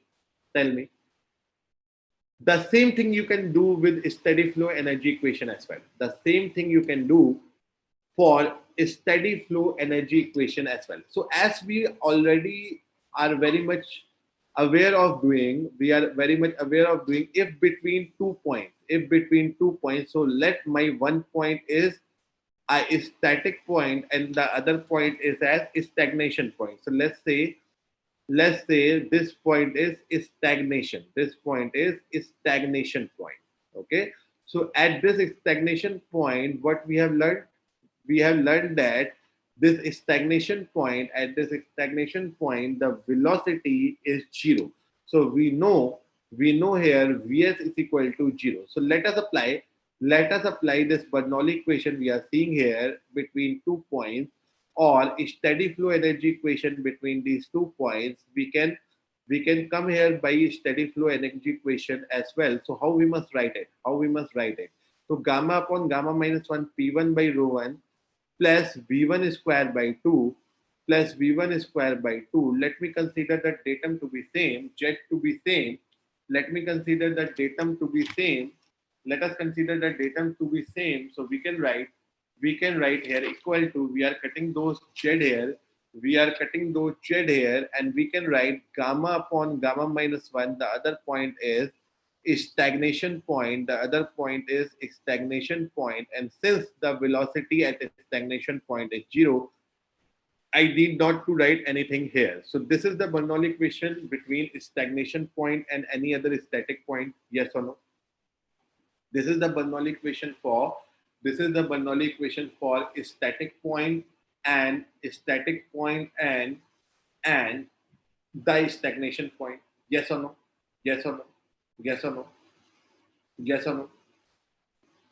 So from here, what I can get? So this gamma upon gamma minus 1, if I take common here, so I can write like this: P1 rho 1 minus PS rho s is equal to minus V1 square by 2. Agreed or not?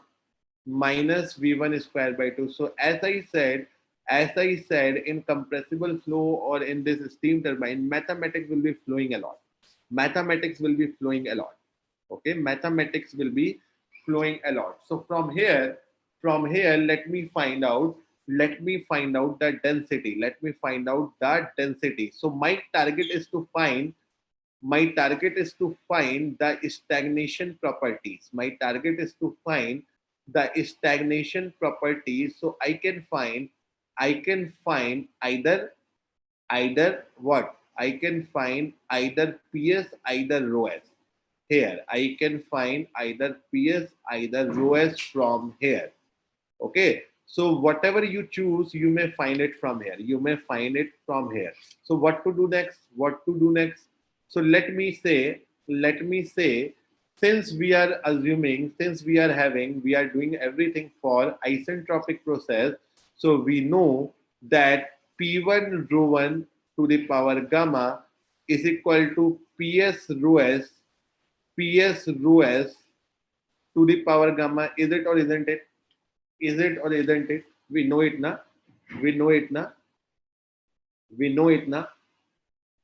Okay. So PS by P1, we can replace in here. So we can write it like gamma upon gamma minus 1 is equal into P1 by rho 1 is equal to 1 minus. So let me replace PS by P1 by rho s to the power gamma divided by rho 1 to the power gamma. rho 1 to the power gamma into rho 1 by rho s. So see, in above equation, I just replaced Ps by P1. I just replaced Ps by P1. I have replaced Ps by P1 with rho s to the power gamma upon rho 1 to the power gamma upon rho 1 to the power gamma. And here we go, so we can write, here we can write minus V1 square by 2 minus V1 square by 2. So from here we can say gamma upon gamma minus 1, gamma upon gamma minus 1, P1 rho 1, P1 rho 1 into 1 minus rho s upon rho 1, rho s upon rho 1 to the power gamma minus 1 to the power gamma minus 1 minus V1 square by 2 minus V1 square by 2. So from here what we can say? From here what we can say that rho 1 by P1, rho 1 by P1 into gamma minus 1 by gamma into gamma minus 1 by gamma V1 square by 2 V1 square by 2. I am just cross multiplying. I am just cross multiplying. Okay. And putting a minus sign here. Putting a minus sign here. So it will be equal to 1 minus rho s upon rho 1. Rho s upon rho 1 to the power gamma minus 1. Rho s upon rho 1 to the power gamma minus 1. So from here we can write rho s upon rho 1 is equal to rho s upon rho 1 is equal to 1 plus. Now see here. Now see here, this gamma P1 by rho 1. This gamma P1 by rho 1. So we have seen it that this is C1 square. This is C1 square. Okay. So we have it here. We are replacing this at C1 square. We have seen the velocity of sound. And this is our V1 square. This is our 1 by 2. And what is left in the numerator? It is left as gamma minus 1. It is left as gamma minus 1. I'm just sending things from this place to this place. I'm just sending things from this place to this place only. Doing nothing else. Okay. So this will be like 1 upon gamma minus 1. This will be like 1 upon gamma minus 1. So here onwards we can write rho s upon rho 1. Rho s upon rho 1 is equal to 1 plus Mach number. You have seen V1 by C1 is equal to Mach number. So we can write it here as M1 square by 2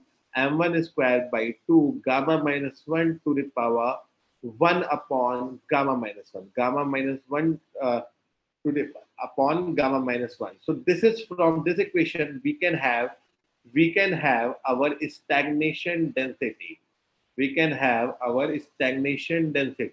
So this relation is going to give us what? This relation is going to give us the stagnation density. So see, this much equation you cannot memorize. This is what I suggest you here. This much relations you cannot memorize. So you can see the process by which we have developed it. And if you follow this lecture, I am certain that you will come to this conclusion that, sir, we have not used anything else. We already knew the Bernoulli equation. We already knew the continuity equation. With using that, we already knew the law of conservation of mass. We already knew the impulse momentum equation. By using all those things only, these things only, we have developed whatever relations we have developed till now in this lecture. Yes or no? So from here you can find the stagnation density. And you know P1 by rho 1 is equal to the power gamma is equal to Ps by rho s to the power gamma. So from here, if you put the value of rho s, you will get the value of stagnation pressure. You can get the value of stagnation pressure.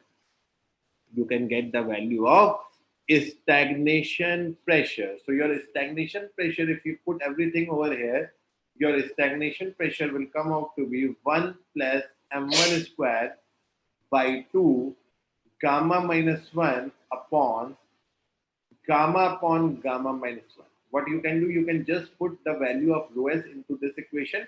Rho s into this equation, you will get your stagnation pressure. You will get your stagnation pressure. You will get your stagnation pressure. Okay.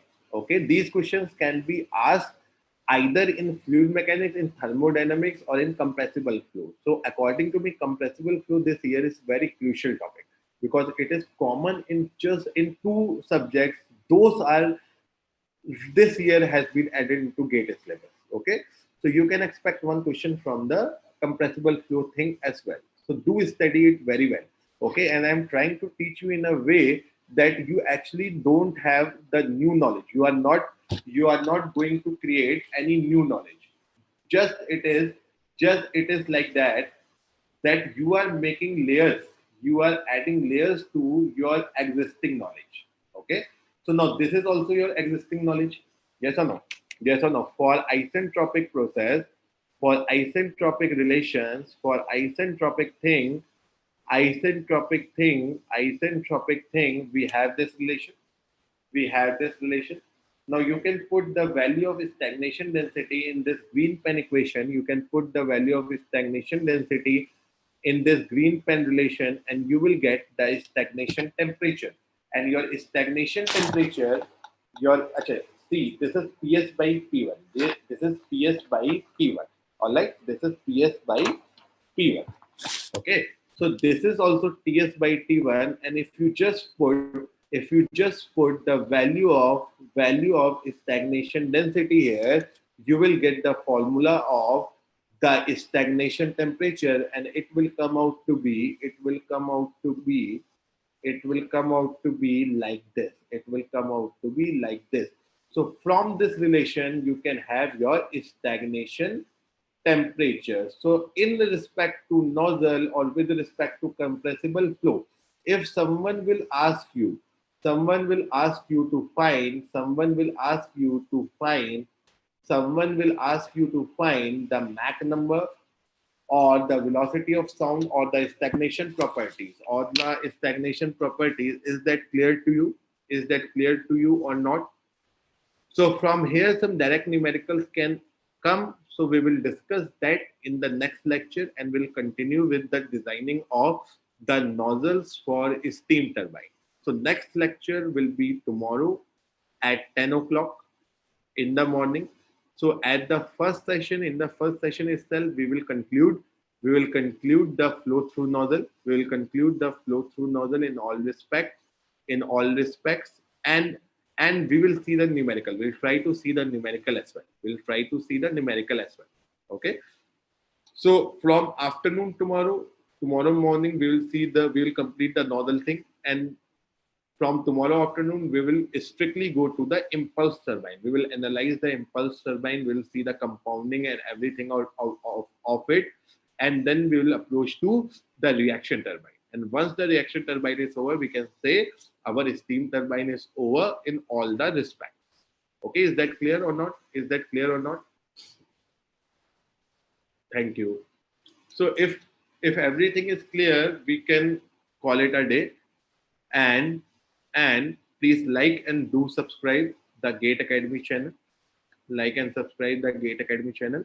So you can ask me if you are having any doubt. If you are having any doubt, you can ask me now.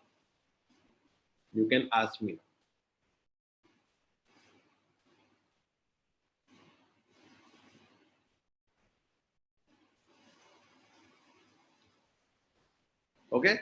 So I hope to see you tomorrow, the students who are live in this classes. Okay, please comment, please share with your friends. This is the new syllabus thing. Everybody will get the benefit. And as you can see on the screen, is stagnation point why we are considering? We consider it for comparison purpose. Okay, that you will see in the next lecture. Okay, that you will see in the next lecture. Okay. Okay. Or in other ways, you can say it somewhat shows the amount of energy you have, and you can convert it into the form of kinetic energy at somewhere later point, and have it utilized. Okay. Okay. So thank you very much. Please do subscribe the Gate Academy. Okay. We'll see you tomorrow. Thank you.